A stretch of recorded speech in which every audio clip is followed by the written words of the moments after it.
Olá pessoal, meu nome é Cícero e hoje nós vamos dar uma olhadinha no Simple Present. Para dar essa aula para vocês, eu estou usando o site Toda a Matéria. Depois eu vou deixar o link na descrição para que você dê uma olhadinha mais a fundo, tá bom? Então, o Simple Present ou Present Simple, ele é equivalente ao o presente do indicativo na língua portuguesa. Nós costumamos usar ele para ações habituais, verdades universais, sentimentos, desejos, opiniões e preferências.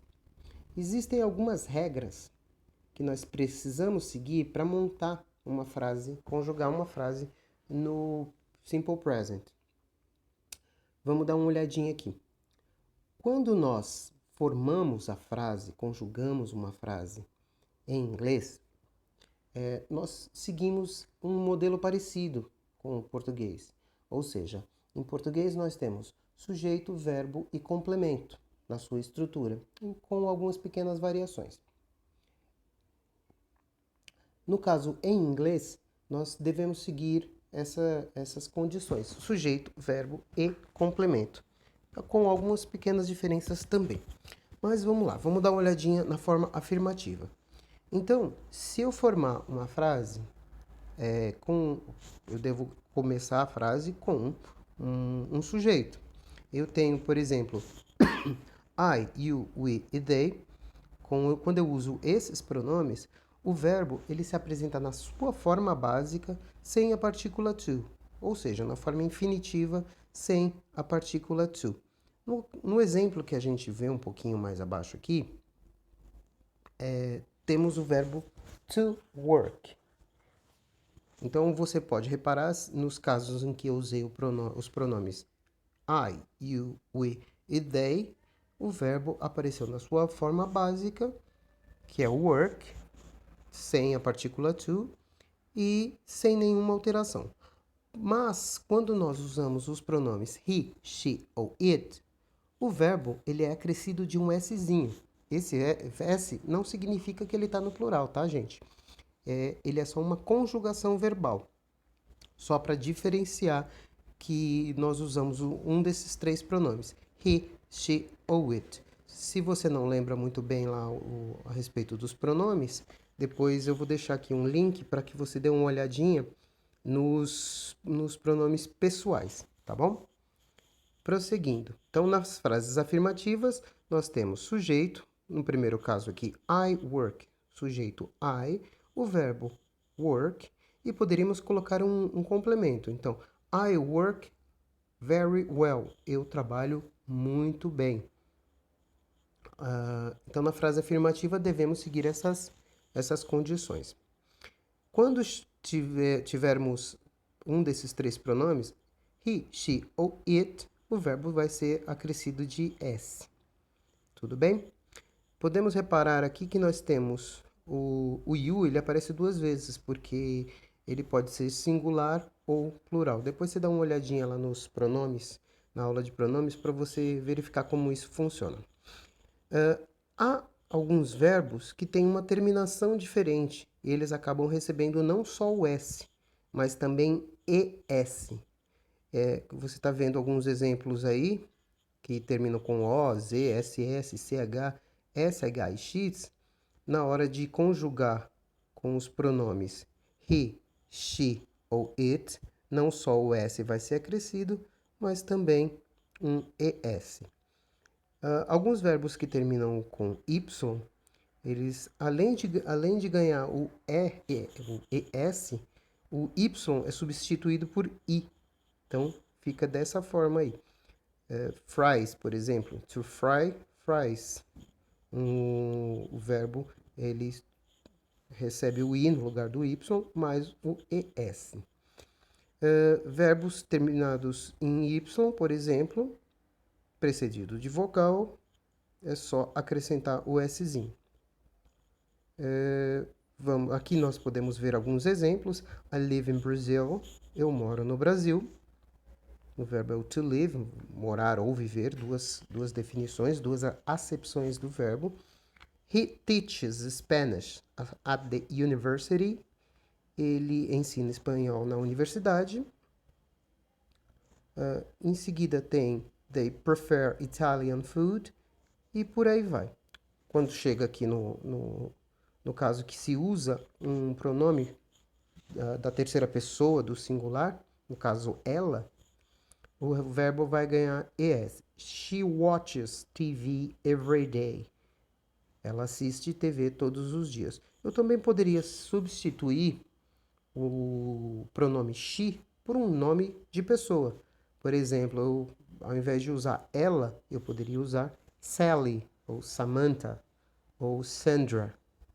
Por exemplo, Sally watches TV every day. No lugar do she, eu usei um nome de pessoa, portanto, o verbo deve ser acrescido de es, no caso esse específico, porque termina com ch, tudo bem? Ou s nos outros casos. E por aí vai. Você pode reparar que tem mais alguns outros exemplos de frases afirmativas. Vamos dar uma olhadinha na forma negativa, e aqui é muito importante porque entra um elemento que não existe em português. Quando conjugamos um verbo, montamos uma frase em inglês na forma negativa, aparece um elemento que facilita bastante a compreensão da frase.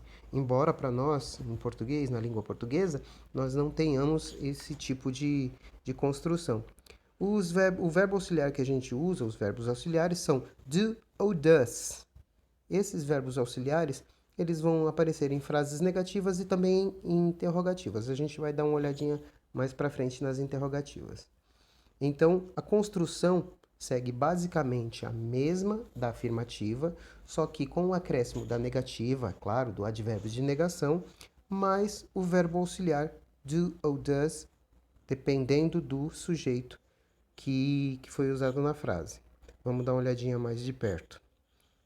Então, temos aqui. Para os casos em que o verbo na afirmativa não ganharia S, o verbo auxiliar que a gente usa é o do.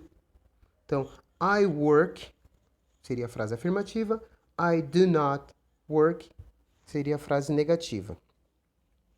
Eu também poderia contrair, ou seja, juntar o verbo auxiliar com o advérbio de negação. Então, numa linguagem mais informal, menos técnica, eu posso falar I don't work. Eu não trabalho. Tudo bem, gente? No exemplo de baixo, you do not work, ou então you don't work. Um pouco mais abaixo a gente vê que já aparece os três casos de terceira pessoa do singular. He does not work, he doesn't work. Então, se o verbo na afirmativa ganhava S ou ES ou IES, como foi mostrado anteriormente, ao invés de colocar o do como verbo auxiliar nas negativas, eu devo colocar o does mais o not, claro, nas frases negativas. O verbo auxiliar é o does para he, she ou it, não mais o do.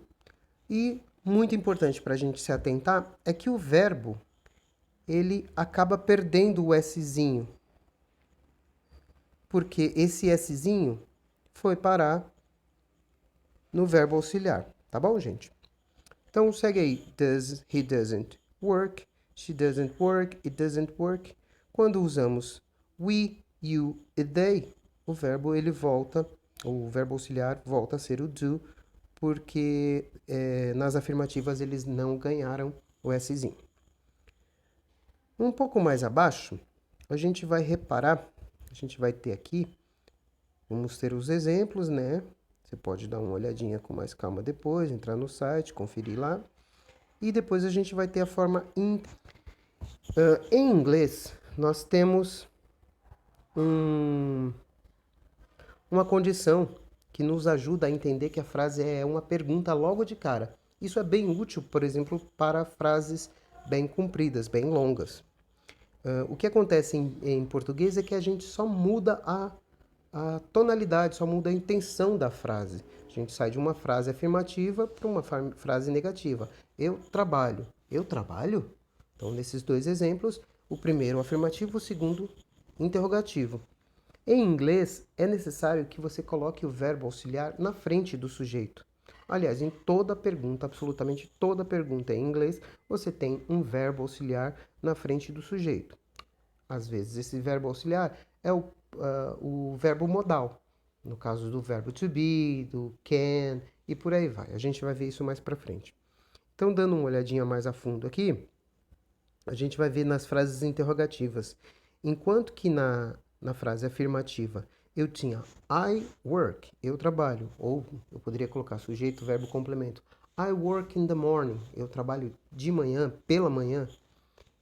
Na interrogativa, eu acrescento o verbo auxiliar na frente do sujeito. Do I work? Do I work well? Eu trabalho bem? Eu trabalho? Do I work in the morning? Eu trabalho de manhã. Do you work near your house? Você trabalha perto da sua casa? Does she work? Does Patricia work? Does she work? Does Patricia work near here? A Patrícia trabalha aqui perto? E por aí vai. Para os casos em que na afirmativa eu não acrescento o S no verbo, eu uso do. Para os casos que na afirmativa eu acrescentava S, eu uso o does, eu acrescento o does na hora de perguntar. E o verbo fica na sua forma básica, sem o S, tá? E sem a partícula to, porque está conjugado. Então é isso, pessoal. Se você gostou aí, dá um like.